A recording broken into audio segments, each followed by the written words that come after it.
Kembali lagi dengan Mata Lensa Channel. Diawali film seorang pemuda bernyanyi di depan kampus Jogja, disaksikan oleh teman-temannya. Belum selesai bernyanyi, satpam kampus menangkapnya. Dia diinterogasi. Pemuda yang bernama Pasya adalah pemberi surat, menyuruh dia melakukan perintah si pembuat surat. Kok maunya sih?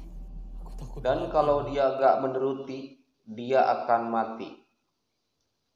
Karena dia takut mati, Pasya menuruti perintah surat itu, yakni bernyanyi telanjang di depan kampus. Satpam kampus interogasi dan tidak percaya dan menduga surat itu hanya surat kaleng atau dia diisengin teman-temannya. Kemudian datang temannya Jo untuk menjemputnya. Jo menyarankan Pasya untuk pulang ke Magelang dan tinggal di sana. Di lain tempat, mahasiswa indigo bernama Sen sedang melakukan video buat konten YouTube-nya. Dia ingin membuktikan legenda urban legend Mbak Rohana di Virgin Kota Yogyakarta. Beberapa kali penampakan makhluk halus muncul, namun tidak terekam di kamera. Kemudian muncul Kinan mengagetkan Jen. Kinan ini seorang jurnalis, orangnya lebih rasional dan tidak percaya mistis. Beberapa waktu berlalu, seorang mahasiswa UGM yang bernama Reno mendapatkan surat yang sama seperti yang diterima Pasya.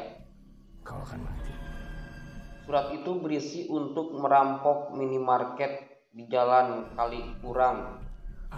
Jika dia tidak menuruti, maka dia akan mati dalam 1 bulan. Di asrama, Reno mendapat teror mati lampu. Kemudian dia melihat penampakan makhluk halus yang muncul dari dalam sumur. Dia lari masuk ke kamar. Tiba-tiba pintu lemarinya terbuka sendiri, dan sejak itu pun Reno menghilang. Sen dan Kinan sempat mengecek keberadaan berita itu, dan memang Reno sudah menghilang dari kosnya selama 4 hari. Jadi maksud lo? Setelah itu Sen dan Kinan berdebat. Menurut Kinan itu pembunuhan berencana. Tapi menurut Sen itu semua adanya surat kutukan dari orang yang sudah meninggal. Dia coba menghubungkan seorang bernama Madarius yang meninggalkan yang bergantung diri di Plaza Gama. Beberapa waktu yang lama, arwah Darius sempat menampakkan diri kepada Sen. Dan pada suatu malam, Kinan bermimpi. Di dalam mimpinya dia berada di suatu gedung memegang kamera. Ketika ingin merekam, muncul penampakan orang yang gantung diri.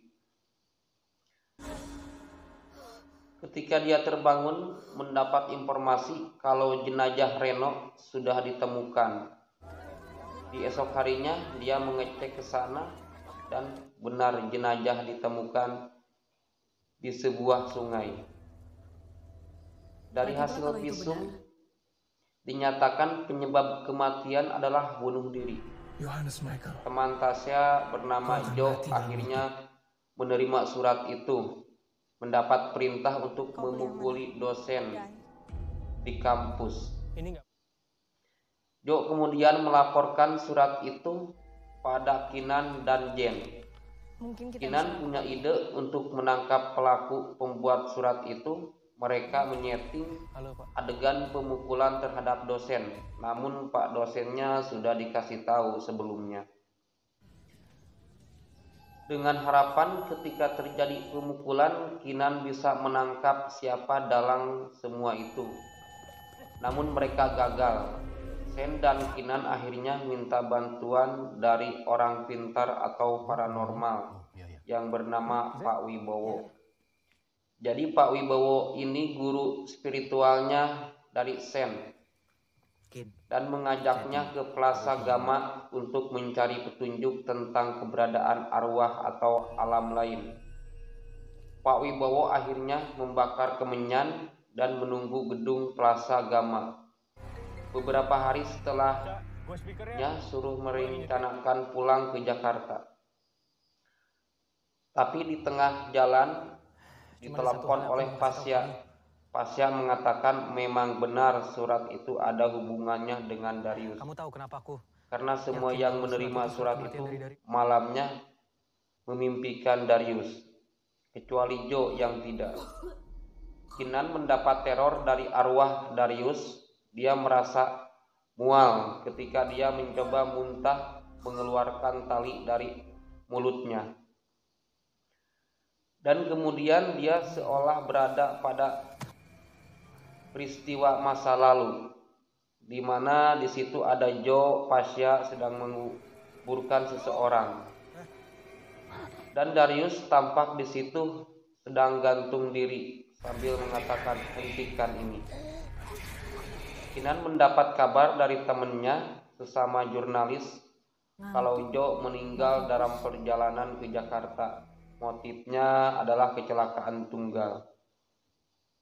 Sama kamu supaya kamu tidak terlalu jauh. Dan menyarankan Kinan tidak masuk terlalu dalam kasus ini karena membahayakan nyawanya sendiri. Kinan adalah sosok yang cekatan. Dia makin penasaran dengan kasus ini.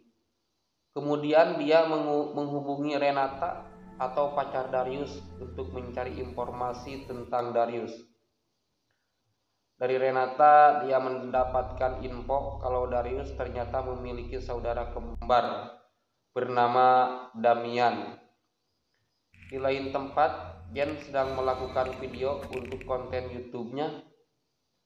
Dia mendatangi lagi Plaza Gama dan di sana dia mendapat beberapa penampakan, namun tiba-tiba ada membekamnya dari belakang. Tasya kemudian mendatangi Kinan dari Magelang ke Jogja. Dia ingin menceritakan yang sebenarnya mengenai kasus Darius. Ini Tasya bercerita bahwa dulu Joe dan Reno sama-sama suka Renata. Namun Renata sudah dekat dengan Darius.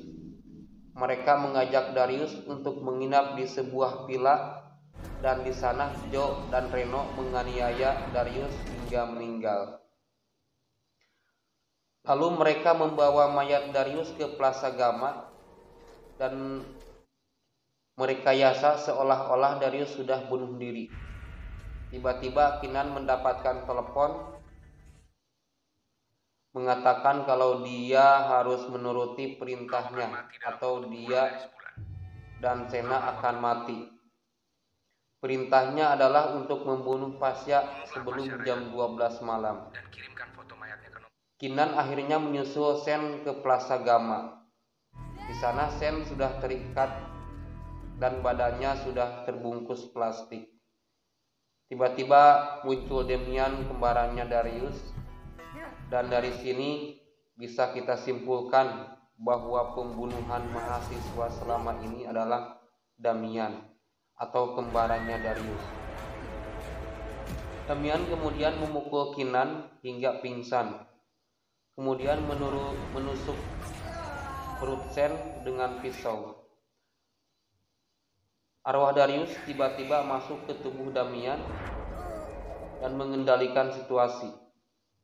Kemudian Damian tiba-tiba menuju tembok pinggir pembatas seperti ingin bunuh diri. Namun Sen datang menyelamatkan Damian. Akhirnya polisi datang pagi harinya dan melakukan misi menyelamatkan dan akhirnya kasus selesai.